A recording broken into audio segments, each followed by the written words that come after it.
اليوم غنشارك معكم المشتريات المدرسيه ديالي لهذا العام والحوايج الاساسيه اللي اختاريتهم بذكاء حيت فعلا كيديروا ليا جلو اب في القرايه ديالي والنقاط. حوايج ماشي غير كيزينوا المكتب وصافي، وانما كينظموا الدماغ، كيحيدوا العجز وكيخليو تقراي بذكاء وماشي بجد. فمعك مريم، عندي 19 عام وعندي العام الثاني في الاستيا وعندي الوطني، يعني اصعب عام. اول حاجه شريتها واهم سر عندي في هاد المشتريات كاملين هو هاد البلانر اللي منظم المهام. صراحه كيعاونني نفرغ كاع داكشي اللي في العقل ديالي والستريس اللي كيجيني، يعني كنكتب فيه شنو باغيه ندير، شنو خاصني ندير، شنو الهدف ديالي، اي حاجه جات في بالي كنكتبها هنا بالملخص. الصراحه كيعاونني بزاف نفسيا. شريت معاه هاد الاوراق الملاحظات ستيكي نوت، شريهم على قبل المنظر. الصراحه كيفتحوا النفسيه انك تراجعي في الملخص ديالك. وايضا والاهم كنستعملهم في التفكيرات الذكيه، يعني كنفكر راسي بيهم. نعطيكم شنو كنكتب فيهم، مثلا شي اسئله قالوها الاساتذه وقال لك هادو راه ديما كيتحطوا في الفورم، ضروري تكتبيهم عاد وتسجلها. ثاني حاجه القواعد والكلمات اللي صعاب وخاصني نمشي نراجعهم. وثالث حاجه الحاجات اللي خاصني ندوز عليها بالزربه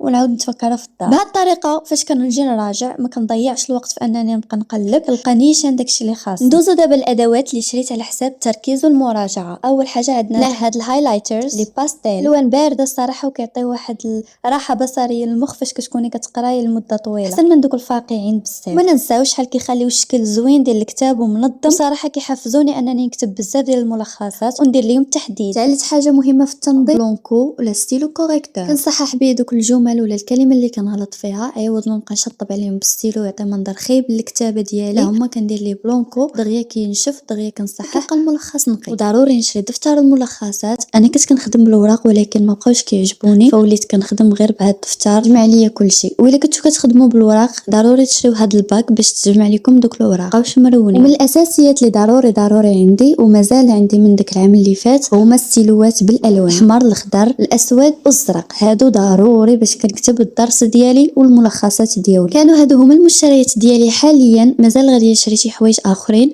قولوا لي نتوما الراي ديالكم كيف جاكم، واش زوينين؟ وثاني حاجه اقترحوا عليا شنو مازال ناقصني. ضروري تقولوا لي شنو تبغيو في الفيديوهات الجايين. كنبغيكم بزاف، ما تنساوش ديروا لايك سبسكرايب وكومونتير.